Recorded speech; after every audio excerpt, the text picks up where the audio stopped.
এটার মধ্যে CuSO4 আছে মানে তুত, আর এটি হলো একটি লোহা যাকে আমরা Fe বলি।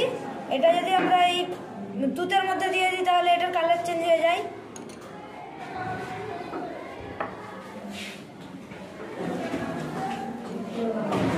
এবার এটাকে বার করলে দেখতে পাওয়া যাবে এখানে Cu অর্থাৎ কপারের একটা স্তর পড়ে গেছে।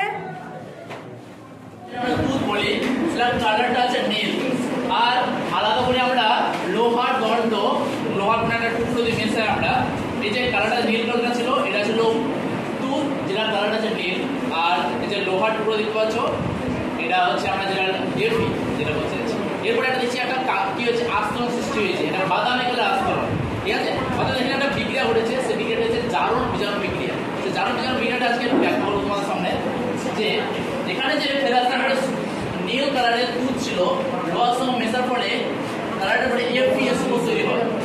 অর্থাৎ যে লবণটা ছিল নীল কালারের সেটা চেঞ্জ হয়ে হলুদাভ সবুজ, আর তার সঙ্গে বাদামি কালারের একটা কপার ওই লোহার উপরে একটা আস্তরণ করবে।